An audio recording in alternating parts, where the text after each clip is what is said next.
अस्सलाम वालेकुम रहमतुल्लाहि व बरकातहू। मेरे दोस्तों, मेरे भाइयों, बुज़ुर्गों और मेरी माँ बहनों,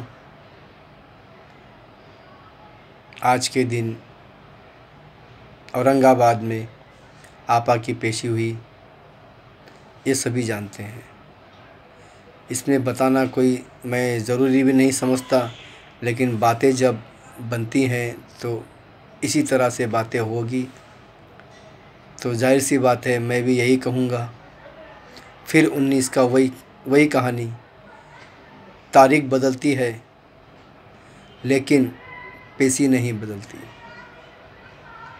हाज़िरी नहीं बदलती। हाज़िरी होते जाती है। आज औरंगाबाद में पेशी हुई, फिर 19 तारीख को वही पेशी होगी, वही सवाल होंगे, वही सब कुछ वही होगा। बस कहीं जाके बदलेगा एफ़आईआर करने वाला बदलेगा, कोई ज़िला बदलेगा, जगह बदलेगी। लेकिन मेरे भाइयों, ये कब तक होगा, कहाँ तक होगा, कितना दूर जाएगा, ये ना मुझे पता है, ना आप लोगों को पता है, और शायद पता भी नहीं लगेगा जल्दी, लगता मुझे। मैं यही चाहता हूँ कि आप लोग कैसे भी करके खामोश रहें। कई लोग कहते हैं कि भाई आप दो ना, चेक दो ना। अरे मेरे भाई, अगर मेरी इतनी औकात होती देने की चेक, तो मैं नहीं बोलता, मैं सीधे चेक दे देता। और ना मैंने किसी को एफ़आईआर करने के लिए कहा जो मैं अपना चेक दे दूं। मेरे भाई यूनुस सैयद, शाहबाज खान, इन्होंने आप लोगों को बहलाया, फुसलाया, भड़काया, उकसाया। आप लोग, आपका हक़ है इनसे मांगना, आपका हक़ है, हक़ से आपको पूछना इनसे। आप इनसे कह सकते हैं, इनकी बातों में आ सकते हैं, तो आप इनसे चेक भी लेने का अपनी हिम्मत रख सकते हैं, अपना जिगर रख सकते हैं बोलने का आप। क्योंकि आपने मेरे कहने पे तो नहीं गया, आप लोग ने मेरे कहने पे एफ़आईआर नहीं किए। मेरे भाइयों, हम कौन से रास्ते पे जा रहे हैं, कहाँ के रास्ते पे जा रहे हैं, समझ में कुछ नहीं आ रहा है किसी को भी। तो क्यों ऐसे कर रहे हैं हम लोग? चाचा भी इतना बेचारे मिन्नतें करते हैं, इतनी इल्तिजा करते हैं, बेचारे इतनी दुआ देते हैं। वो बेचारे तो दुश्मन को भी दुआ देते हैं, लेकिन दुश्मन को भी ये थोड़ी भी फ़िक्र नहीं है, ना शर्म है, ना हया है, ना अल्लाह का डर और खौफ है। वो बंदा तो सैयद ऐसे ऐसी बातें कहता है जो हमें कहने में बताने को भी डर लगता है कि हम किस तरह से बोलें ऐसे भाषा, ऐसे शब्द, वो भी अल्लाह के लिए। एक इंसान को अल्लाह की जगह पे ला के खड़ा करना, एक इंसान को रसूल की जगह पे ला के खड़ा करना, एक कंपनी को दीन का नाम देना। मेरे भाइयों, ये शैतानी हरकत है, और शैतान जब बदन में आ जाता है तो मेरे ख़्याल से जल्दी नहीं निकलता। मेरे भाई, आज आप लोग ने भी पढ़े होंगे, देखे भी होंगे, फ़िरऔन का क्या हाल हुआ था। फ़िरऔन ने दावा किया था, आज उसको अल्लाह ने कबूल नहीं किया, ऐसे का ऐसे ही है। तो मेरे भाई, आप लोग क्या चाहते कि हमको भी मरने के बाद अल्लाह कबूल नहीं करे?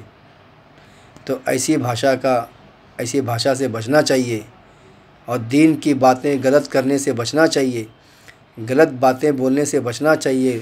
ख़ासकर दीन की बातें कर रहा हूँ मैं। वैसे तो मैंने भी यूट्यूब में गलत बातें शाहबाज के लिए, सैयद के लिए, शान इलाही के लिए बोला हूँ, लेकिन इंसानी गुस्सा है ये। ना मैं उसके बीच में दीन को लाया, ना इस्लाम को लाया, ना अल्लाह के रसूल सल्लल्लाहु अलैहि वसल्लम को लाया, ना अल्लाह को बीच में लाया। ये हमारी अपने इंसानों की लड़ाई है। ये लड़ाई नहीं है, ये लड़ाई बनवाई गई है। ये लड़ाई बनवाई गई है सियासती तौर पर। ये गुस्सा किसी का था तो किसी गरीबों पे निकाला जा रहा है, हम जैसे गरीबों पे निकाला जा रहा है, कोई बेचारे मासूम बच्चों पे निकाला जा रहा है। लेकिन इन लोगों को इसकी परवाह जरी भी नहीं है। तो इसका ज़िम्मेदार कौन? इसका ज़िम्मेदार कौन है मेरे भाई? आए दिन यूनुस सैयद कुछ ना कुछ उटपटांग बातें लिखता है, बोलता है, वॉइस रिकॉर्डिंग करता है। समझ में नहीं आता ये इंसान की मट्टी कौन सी है और मरने के बाद कौन सी मट्टी में दफन होगा। मुझे लगता नहीं कि ज़मीन भी इसे कबूल नहीं करेगी। ये इंसान जब मर जाएगा तो शायद इसे ज़मीन भी कबूल नहीं करेगी। कहीं ऐसा ना हो जाए फ़िरऔन के तरीके जैसा हो रहा है, इसे भी उसी तरह से रखा जाएगा, एक शोकेश में शोपीस बना के दुनिया के लिए। देखो शैतान की हालत। इन दोनों को पता नहीं ऐसी मौत मिलेगी। रूह तो चले जाएगी, शायद रूह भी मेरे ख़्याल से उसे भी अल्लाह कबूल नहीं करेगा, इनकी रूह को भी उन्हें भटकाएगा। उनकी ज़िंदगी ऐसी हो जाएगी इस दुनिया में जी कर अब कि उन्हें जीने को भी दिल नहीं करेगा। आज हम लोगों को इतना परेशान कर दिया है, गरीबों के पेट का खाना निवाला छीना है। अल्लाह एक दिन, मैं क्या कहूँ इसे, बदुआ कहूँ या दुआ कहूँ, आप क्या कहेंगे? ये मैं नहीं कह रहा, ये मेरा दिल कह रहा है, ये अंदर की आवाज़ है, ये मेरी आवाज़ नहीं है। मेरे भाइयों, आप लोग समझदारी से काम लो। और मैं चाहता हूँ विनीत डांडा साहब, आप क्या कर रहे हैं, जल्द से जल्द इन गरीबों का सोचें और जो भी फ़ैसला क्या करना है आपको। हर जगह पर जेसी मिल रही है, आप उसकी जेसी के क्यों नहीं आप पिटीशन डालते हो बेल के लिए? बेल की अर्ज़ी क्यों नहीं देते हो? पूना में जेसी मिली, थाना में जेसी मिली, मुंबई सेशन कोर्ट में जेसी मिली। तो साहब जितना जल्द हो सके आप भी कोशिश करें। हमें आपसे उम्मीदें हैं, हमने आपसे उम्मीदें लगा कर बैठे हैं। हर मासूम बच्चा आपसे उम्मीदें लगा के बैठा हुआ है। हर बोलते ना, हर औरत, हर यतीम बच्चा आपकी तरफ में देख रहा है कि डांडा साहब हमारे लिए इंसाफ कब लाएंगे, हमारे लिए हमारे घर में बरकतों के फरिश्ते कब आने का मौका देंगे, हमें खुशियों का मौका कब देंगे। हम साहब आपके इंतज़ार में, आपके आँखें झपकाए बैठे हुए हैं, आँखें खोले बैठे हुए हैं, किसी उम्मीद में बैठे हुए हैं। मेरे साहब आप मेहरबानी करके जो भी है जल्द से जल्द इसका निपटारा करें और हर घर में खुशियाँ दे। अल्लाह आपको खुशियों से भर देगा। अल्लाह इन बच्चों की दुआ आपके घर में पहुँचाएगा। आपके डांडा साहब, आपके घर में खुशियाँ ही खुशियाँ रहेगी। डांडा साहब, पैसे से खुशियाँ नहीं आती, दुआ पैसे से नहीं मिलती। डांडा साहब अपने कर्मों से मिलती है। अपने कर्मों की जो होती है जो गिनती, अपने कर्मों के जो काम होते हैं, अच्छे काम, नेक काम, उससे आपके घर में खुशियाँ आएगी। मैं चाहता हूँ, ये मेरी दुआ है आपके लिए, आप इंशाअल्लाह जल्द से जल्द इसके पीछे अच्छी मेहनत और सख्त मेहनत करें। आपको जल्द से जल्द बाहर लाएँ, फिर से ये कंपनी को आप आगे बढ़ाएं।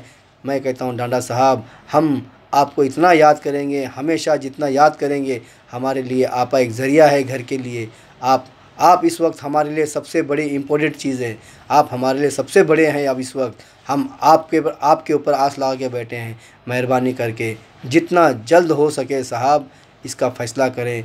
आप फ़ैसला करने वाले तो नहीं हैं, मैं मानता हूँ जज को करना है, लेकिन सर आपको इसका तरीक़ा है, आपको इसके बारे में मालूमात है, ये किस तरीके से चलना है, इसके पैतरे कैसे हैं, कैसे काम होता है, कहाँ पे पेपर सबमिट करना पड़ता है, कब सबमिट करना पड़ता है, कौन से कोर्ट में कब जाके सबमिट करना है, ये सर आप जानते हैं। हम लोगों को इसके बारे में जानकारी नहीं है। लॉ के बारे में आप जानते हैं। माशाल्लाह आप सुप्रीम कोर्ट के इतने बड़े वकील हैं, आपके चर्चे हमने बहुत सुने हैं, आपके नाम बहुत सुने हैं। हम चाहते हैं डांडा साहब आप जल्द से जल्द इसका कुछ अच्छा रिज़ल्ट हमें दें और हमारे घर में खुशियाँ दे।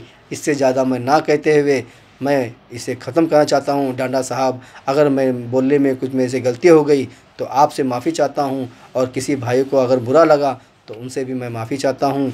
मेरे भाइयों, आप लोग गलत गलत मैसेज लिखते हैं, जो मुझे लिखते हैं, मुझे उसकी परवाह नहीं है, लेकिन आप लोग अपने घर में भी देखो, अपने घर में भी सोचो कि अपने भी बच्चे हैं, अपने भी भाई है, अपनी माँ है, अपना परिवार है, ये भी सोचो। आज हम उनको गलत बोलेंगे तो ये मेरे घर में भी आज हो सकता है आने वाले समय में। ये अपने घर में देख के चलो मेरे भाइयों, किसी को बुरा मत बोलो, क्योंकि मुझे भी कभी कभी ऐसा लगता है कि ये लोग कैसे लोग हैं, कैसे मुसलमान हैं। एक गैर कौम का गैर मुस्लिम हमें इतना सपोर्ट कर रहा है। डांडा, हाँ, वो हैं विनीत डांडा साहब, जो इतना हमारे लिए ये कर रहे हैं, इतना लड़ रहे हैं, इतना फ़ाइट कर रहे हैं, तो हम आपस में क्यों ऐसा गलत गलत दिख रहे हैं। हो सके तो हम लोगों को आपस में एक दूसरे को मदद करना चाहिए। इससे ज़्यादा ना कहते हुए मैं ख़त्म करता हूँ। अल्लाह हाफ़िज़।